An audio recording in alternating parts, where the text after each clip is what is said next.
Now, I'm sorry, though, to have to begin by disagreeing with His Grace. If you're going to be a serious grown-up person and appear to defend the Catholic Church in public in front of an educated and literate audience, you simply have to start by making a great number of heartfelt apologies and requests for contrition and forgiveness.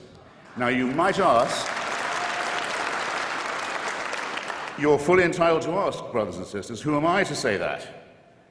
Well, in the Jubilee Millennium Year of 2000, the Vatican spokesman, Bishop Piero Marini, said, explaining a whole sermon of apology given by His Holiness the Pope, that was supposed to cover the entire history of the Church in its Jubilee year, that, I'll quote Bishop Marini directly, he said, "Given the number of sins we've committed in the course of 20 centuries, reference to them must necessarily be rather summary." Well, I think Bishop Marini had that just about right. I'll have to be summary too, but I think he said just about the least of it.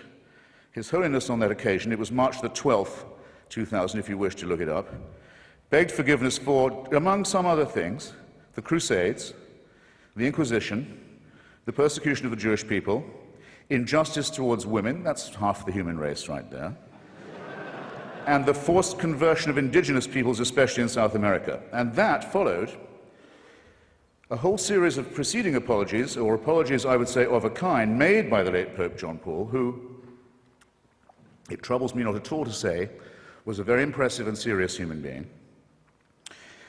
It followed no less than 94, count them, public recognitions on his part of appalling crime and error and cruelty and stupidity and offenses to the free intelligence, ranging from, I shall be summary, like Bishop Marini, the African slave trade, apologized for in 1995, the admission that Galileo was right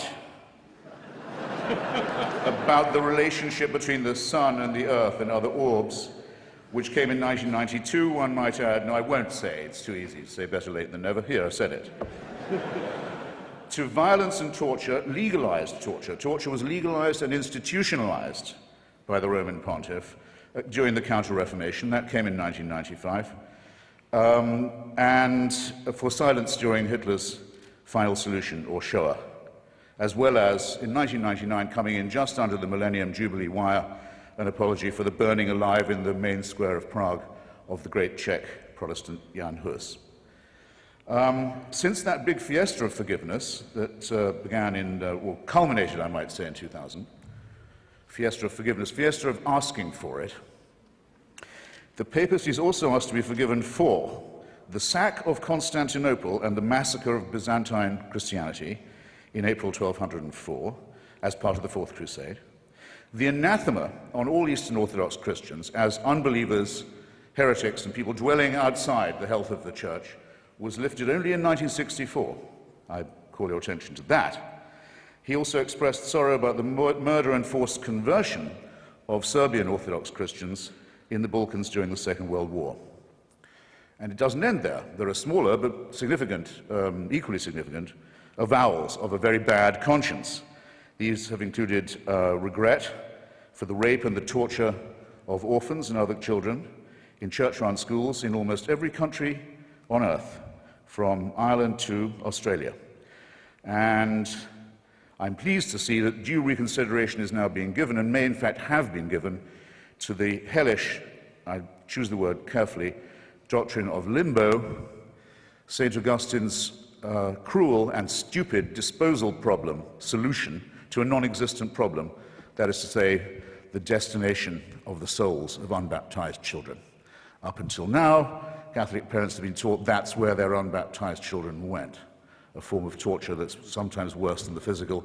Now it seems that this piece of Augustinian sadism is undergoing reconsideration as well. But remember, this is from a church that, on the whole, cannot err. We still await a more direct admission. For example, I would give some suggestions of my own while we're at it.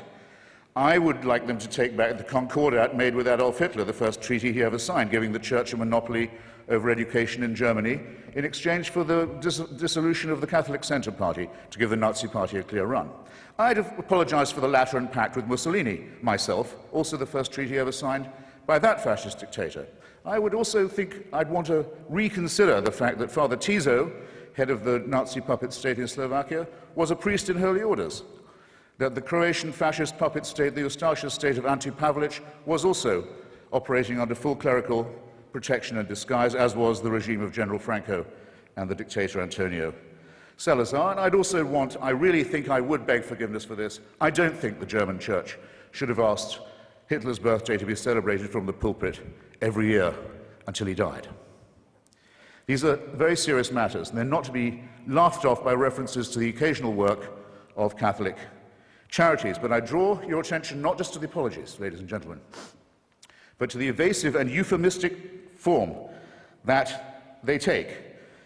Joseph Ratzinger, the current Pope, considered by some, by Catholics, to be the Vicar of Christ on earth, says of the Indians who were massacred in the course of conversion in Brazil, after the apology had been made to them, he said, nonetheless, it must be remembered that before we came to convert them, they were silently awaiting the arrival of the church. I don't think that's a very genuine kind of apology to you. In his comment, one of the few he's made, on the institutionalization of rape and torture and maltreatment of children in Catholic institutions, he has said, it's a very severe crisis which involves us, he said, in the following: in the need for applying to these victims the most loving pastoral care. Well, I'm sorry, they've already had that. And to say that this is the responsibility laid upon you by the horrific admission that you've already had to make is not accepting responsibility in any adult sense. When I say child abuse was institutional, how dare I say so? How can I prove it? How can I prove such a thing? Well, I'll ask His Grace, and I'll ask Anne Widdecombe. Where is Cardinal Bernard Law now? Where is he? Where is the Cardinal Archbishop of Boston, whose resignation was indignantly demanded, finally, by 50 members of the Church and by the whole laity of Massachusetts, who also demanded his prosecution for the promotion and protection and covering up and apology for and defense of people whose crimes against children are too revolting to specify. And he's not in the jurisdiction of Massachusetts now, as perhaps you know. He's the Supreme Vicar of the Church of Santa Maria Maggiore in Rome, personally appointed by the Pope to that as well as many other important sinecures. And in 2005, this man, a fugitive from justice and from complicity in the filthiest crime that it's possible for a human being to imagine, was one of those voting in conclave to decide who the next Vicar of Christ on earth will be. I don't know. I think I'd like to hear a bit more shame about this. I think I'd like to see a bit more confrontation with the reality of the business. Now, this is a serious question, as I've said. Anne Widdecombe very often, rightly, in my opinion, attacks the climate of moral relativism and of anything goes that can very well be the handmaiden of postmodernist, hedonistic culture. I very often am glad that she points these things out. But the rape and torture of children is not something to be relativized. It's not something to be excused as a few bad priests. It's certainly not to be excused by the hideously false claim made by some Catholic conservatives that this wouldn't have happened if queers hadn't been allowed into the church. I'm sorry to say that queerdom in the church is an old story too. And it's worse, it's much worse than pornography, and it's much worse than bad language on TV. And it's the crime that cries out for punishment. It's the thing that if we were accused of on this side of the house, we would die rather than admit. And if we were guilty of it, would kill ourselves. And it's the one thing the Church has decided to excuse itself for under this papacy. The same euphemism comes in the term some Christians that is used in all the apologies about the Crusades, the Inquisitions, the anti-Semitic pogroms, and all the rest of it. It says some Christians fell into error. Some Christians allowed themselves to be deceived in this way and to act against the gospel. Well, anti-Semitism was preached as an official doctrine of the Church until 1964. Do you think that might have something to do with public opinion in Austria and Bavaria and Poland and Lithuania? That the Jewish people were accused collectively as a people of deicide, of the crime of the murder of God in the figure of Jesus of Nazareth. And that anathema on them was not lifted until 64, well after the perpetrators of the Holocaust had stood trial in secular courts and been rightly punished for their actions. How can this church say it has any moral superiority? It has difficulty catching up to what ordinary people regard as common moral and ethical sense, and it still can't make itself apologize properly, and I'll tell you why. Because, and I'll quote again from the encyclicals, it is said of the Crusades, of the complicity with the Holocaust, of the political and diplomatic alliance with fascism, of all of these things, it is said, well, violence was committed, but I'll stress this, I'll underline it, I'll quote directly, in the service of the truth. So how is an apology possible?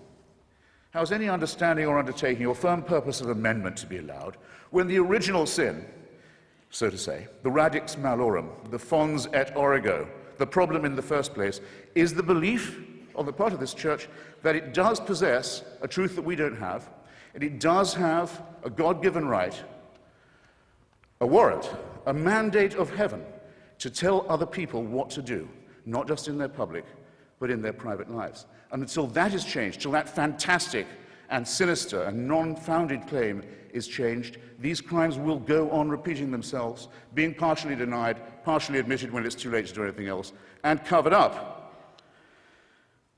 Behind all these crimes and miseries is the denial of what we on this side of the House affirm, which is that the only little candle of hope that our species does possess, our poor, bare, forked, primate, mammalian species, of whom you have two such splendid examples on this side of the House and not bad on the other tonight, is the unfettered intelligence, the method of free inquiry in philosophy and in science, and the refusal to admit that any one person can tell you not to do that. It's the one thing I might say, I think, is, if not sacrosanct or sacred, is, shall we say, essential. And the Church has always stood and still stands against it. Now, in the little time remaining to me, I'll just propose a few more apologies that we might hope to hear in the immediate future. Because there'll come a time when the Church will issue apologies and explanations and half-baked appeals for forgiveness for things it's still doing. The readmission as a bishop of Roger Williamson, a member of Marcel Lefebvre's fanatical, hysterical breakaway sect, so-called Society of St. Pius X. Roger Williamson, found hiding in a reactionary, quasi-fascistic establishment in Argentina, has long been a believer that, I'll put this shortly, that the Holocaust did not occur, but the Jews did kill Christ. In other words, genocide no, deicide yes. He was quite rightly excommunicated some years ago, along with several other members of his ratbag organization. But Joseph Ratzinger's invited him back into the communion because to him, having this man, this liar, this fraud, this racist, in the church is more important, because it's church unity, than the things that he said and done and continues to stand for. Is this not a crying scandal? I think that there will be an apology for what happened in Rwanda, the most Catholic country in Africa, one of the most Catholic countries in the world, where priests and nuns and bishops are on trial for inciting from their pulpits and on the church's radio stations and newspapers the massacre of their brothers and sisters. And the papacy was silent on this appalling occasion, and everyone in Rwanda knows it.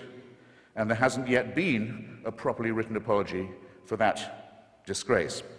Staying in Africa, I think it will one day be admitted with shame that it might have been in error to say that AIDS is bad as a disease, very bad, but not quite as bad as condoms are bad, or not as immoral in the same way.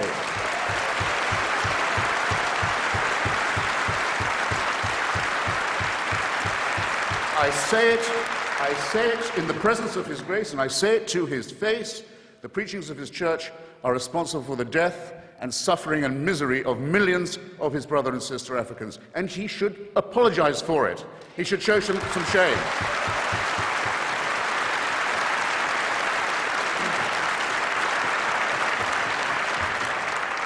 Fourth, for condemning my friend Stephen Fry for his nature, for saying you couldn't be a member of our church. You're born in sin.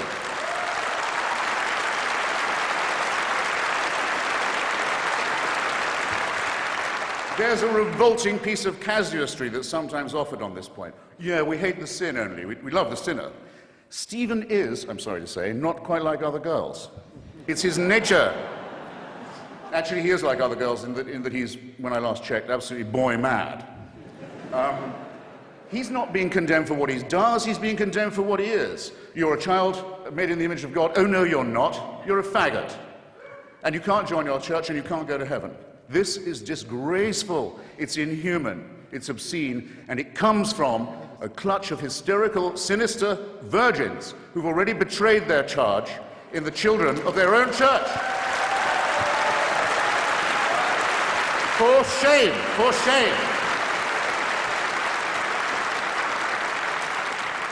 And finally, under this Pope, as if it wasn't bad enough to try and restore the Latin Mass to gratify the mad fascistic followers of Archbishop Lefebvre, but to begin again to offer remission of sin, as Bishop Ratzinger, the Pope, I'll call him the Pope for heaven's sake, wants to do.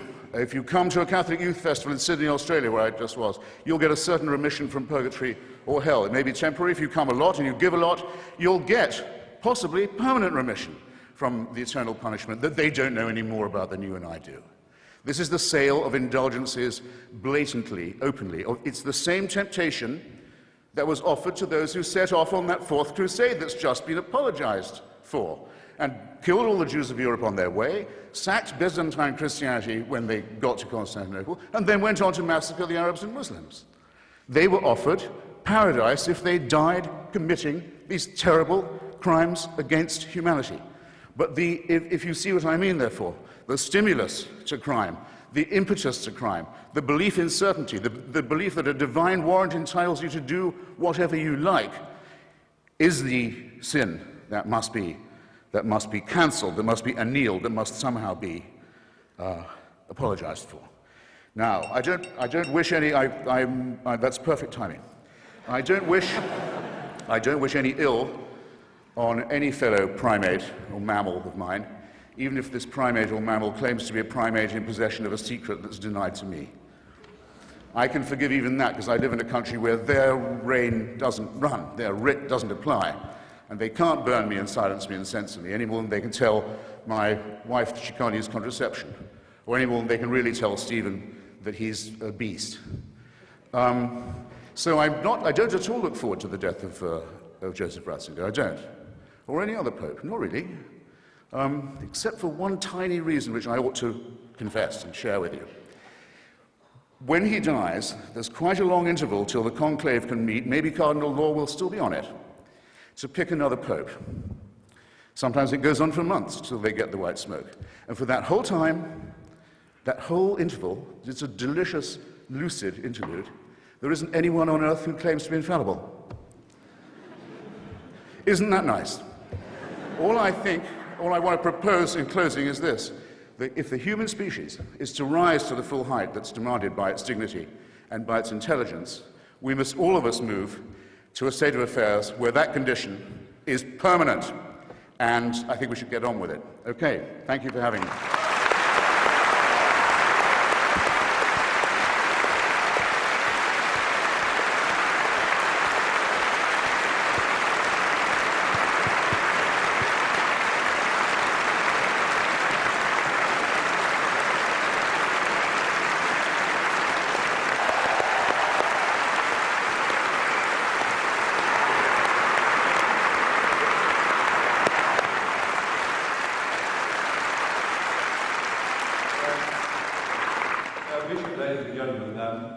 Occasions, as Gwendolen remarked, in The Importance of Being Earnest, when it becomes more than a moral duty to speak one's mind, it becomes a pleasure. And this is one such occasion with my trusty Hitch by my side. I am very proud to be here, but also very nervous, very worried. I've been nervous all day, and the reason I've been nervous is quite simple, and that is that this motion matters to me. It matters to me greatly. It's not a joke, it's not a game, it's not just a debate. I genuinely believe that the Catholic Church is not, to put it at its mildest, a force for good in the world. And therefore it is important for me to try and marshal my facts as well I can to explain why I think that. But I want first of all to say that I have no quarrel and no argument, and I wish to express no contempt for individual devout and pious members of that church. They are welcome to their sacraments, they're welcome to their reliquaries and to their Blessed Virgin Mary. They're welcome to their faith, to the importance they place in it, to the comfort and the joy that they receive from it. All of that is absolutely fine by me. It would be impertinent and wrong of me to express any antagonism towards any individual who wishes to find salvation in whatever form they wish to express it. That, to me, is sacrosanct as much as any article of faith is sacrosanct to anyone of any church or any faith in the world. It's very important. It's also very important to me, as it happens, that I have my own beliefs. They are a belief in the Enlightenment. They are a belief in the eternal adventure of trying to discover moral truth in the world. Discover. It's a terribly important word to which we might return. It's a fight, it's an empirical fight. It's one that was begun in the middle of the last millennium. It's given the name the Enlightenment. And there is nothing, sadly, that the Catholic Church and its hierarchs likes to do more than to attack the Enlightenment. It did so at the time. Reference was made to Galileo and the fact that he was tortured for trying to explain the Copernican theory of the universe. That's history. History, as Miss Widdicombe has reminded us, is irrelevant. It's not important. All that matters now is that billions of pounds go out of this extraordinary institution to relieve the poor around the world and make the world a better place.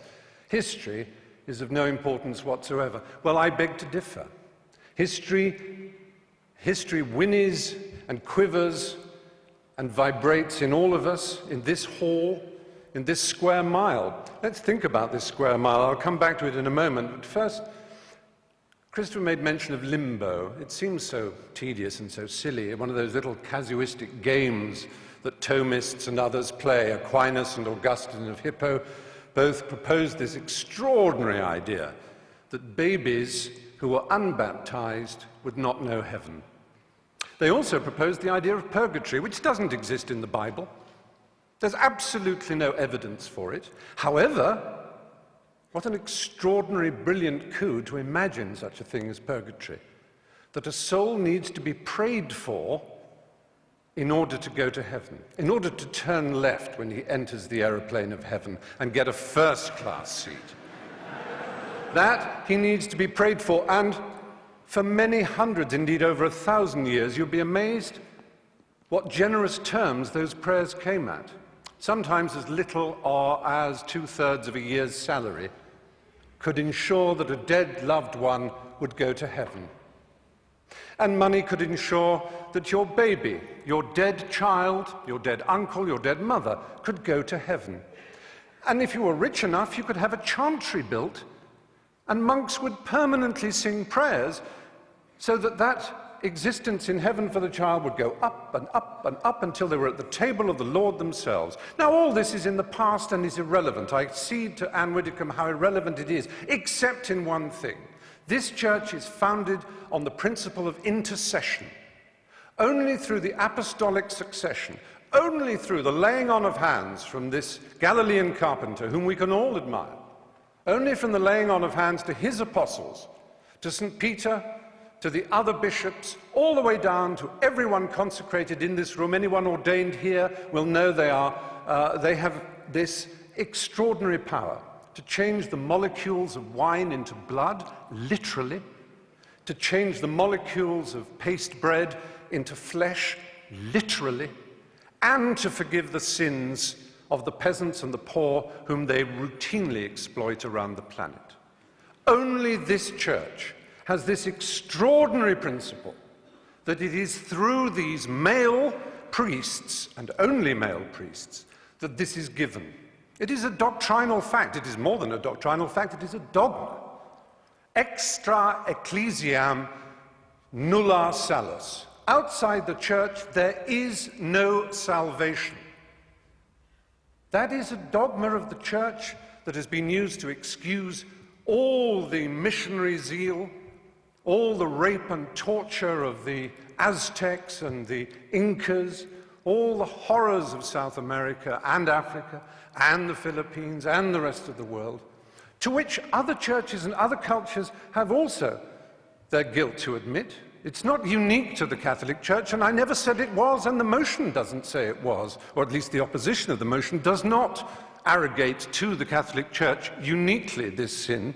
However, the particular nature of the exploitation of the poor, the vulnerable, and the young, if I were to talk to a priest now, believe me, that priest would be the most worldly, charming, self-deprecating, snobbish in a Ronald Knox, Alfred Gilby sort of way. He would be lovely. He would smoke. Gosh, how daring. He would be a sort of ha-ha-ha priest, and the superstition and the nonsense that we read about of the church, it's absolute. Don't pay any attention, Stephen. Just join Farm Street or the Brompton Oratory and have a marvelous time as a Catholic, and everything is lovely and splendid. But be poor and ignorant, and my goodness me, every single detail of damnation and original sin and of any possibility of your complaining or asking to think for yourself. I said, let's think of this square mile. Just imagine in this square mile how many people were burned for reading the Bible in English. And one of the principal burners and torturers of those who tried to read the Bible in English here in London was Thomas More. You may know if you've read the novel Wolf Hall, which won the Man Booker Prize just the other day. Now, that's a long time ago. It's not relevant, except that it was only last century that Thomas More was made a saint, and it was only in the year 2000 that the last pope, the Pole, he made Thomas More the patron saint of politicians. This is a man who put people on the rack for daring to own a Bible in English. He tortured them for owning a Bible in their own language. The idea that the Catholic Church exists to disseminate the word of the Lord is nonsense. It is the only owner of the truth for the billions that it likes to boast about, because those billions are uneducated and poor, as again it likes to boast about. But they are the ones it can tell and bully and domineer. And then we come to children. Well, it's all very well to say the world didn't know better. The world had no knowledge of how dangerous a crime child abuse was. I want to read you some of the words of Ratzinger, the current Pope. Staggers me to admit that he is the head of state of a country. Incidentally, Anne Widdecombe said, "We didn't have the power of a nation-state." Yes, you do. You are a nation-state. Yes, I wrote it down. You mentioned that. You are a nation-state. And it is no accident that the UN Cairo Population Conference, when they were trying to do something about the world's population spinning out of control, Vatican City, as a nation-state represented at that conference, made a joint statement with the Islamic countries of the world, notably the most extreme Islamic countries of the world, led by Saudi Arabia, and it began on behalf of the revealed religions of the world, ... And what it did was essentially hobble and veto any possibility of women's sexual freedom in the world, because as we know, the Islamic religion and the Catholic Church have never been anything other than implacably opposed to women's choice in their own bodies and their destinies. However,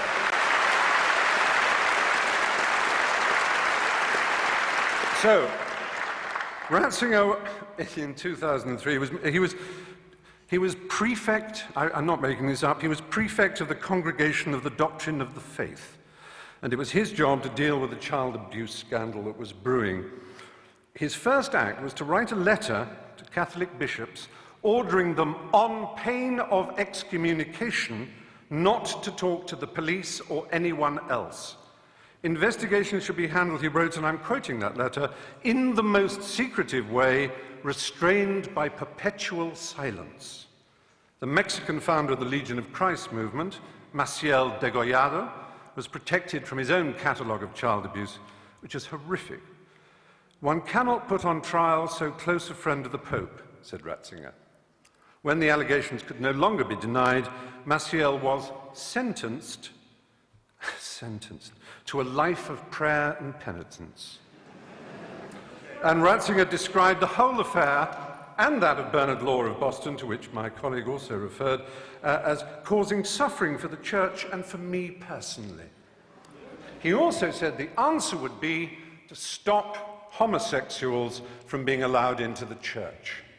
Now, it's perhaps unfair of me as a gay man to moan that this enormous institution, which is the largest and most powerful church on earth, has over 1 billion, as they like to tell us, members, each one of whom is under strict instructions to believe the dogmas of the church, but may wrestle with them personally, of course. It's a little hard for me to know that I am disordered, or again, to quote Ratzinger, that I am guilty of a moral evil simply by fulfilling my sexual destiny as I see it.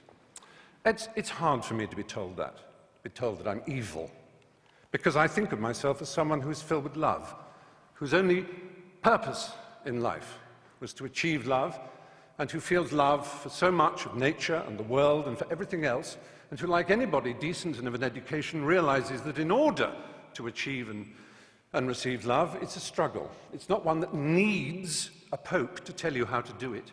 It certainly isn't one who needs a pope to tell you that you're evil. With 6% of all teenage suicides being gay teenage suicides, we certainly don't need the stigmatization, the victimization that leads to the playground bullying when people say you're a disordered, morally evil individual. That's not nice. It isn't nice.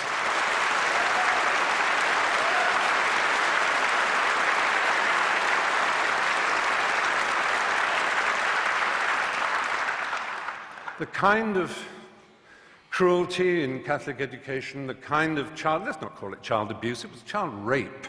The kind of child rape that went on systematically for so long. Let's imagine that we can overlook this and say it is nothing whatever to do with the structure and nature of the Catholic Church and the twisted, neurotic and hysterical way that its leaders are chosen. The celibacy, the nuns, the monks, the priesthood. This is not natural and normal, ladies and gentlemen, in 2009. It really isn't. I'm sorry.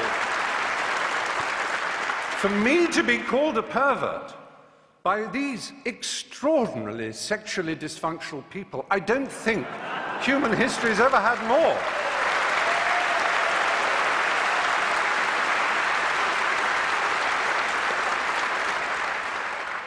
I have to say, this is not a problem that necessarily is permanent. I like to believe that in 10 years' time I could come back and argue the opposite.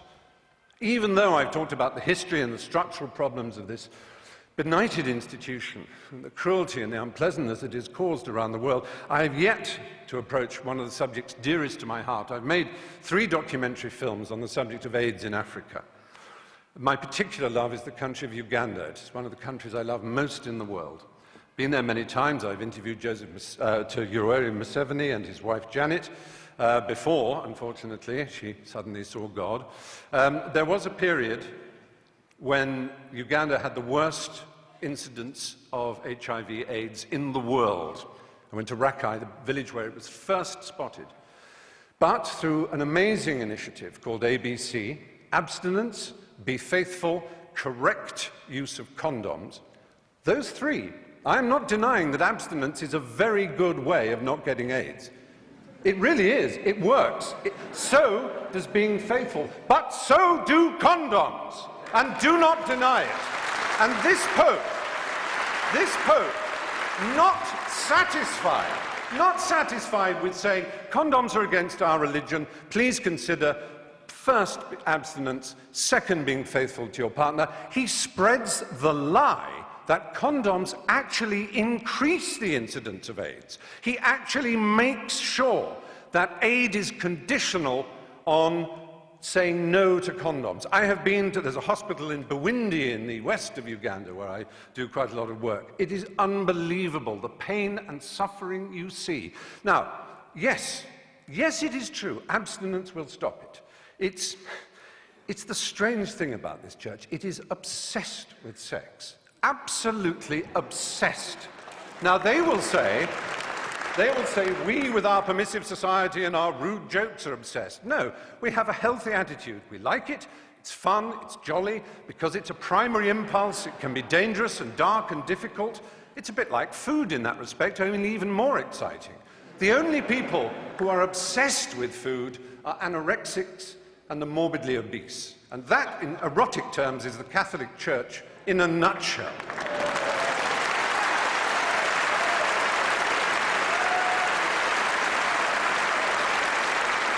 So, all I want to say, really, is that we're here in the Methodist Hall. I'm not trying to argue against religion on this occasion. I'm not saying there's any... I understand the desire of anybody to seek spiritual rewards in a complex and difficult to understand world. We don't know why we're here, where we're going. We want answers. We love the idea of answers. How marvelous it would be. But there are other choices. There are Quakers. Who could possibly quarrel with a Quaker? With their pacifism, with their openness, with their ease, with their simplicity, with their refusal to tell anybody what's a dogma and what isn't, even with Methodists also. I'm not saying Protestantism is the answer against Catholicism. I am merely saying there are all kinds of ways we can search for the truth. You do not need this imperial panoply of marble and gold. Do you know who would be the last person ever to be accepted as a prince of the church? The Galilean carpenter, that Jew. They would kick him out before he tried to cross the threshold. He would be so ill at ease in the church. That simple and remarkable man, if he said the things that he was said to have said, what would he think? What would he think of St. Peter's? What would he think of the wealth and the power and the self-justification and the wheedling apologies?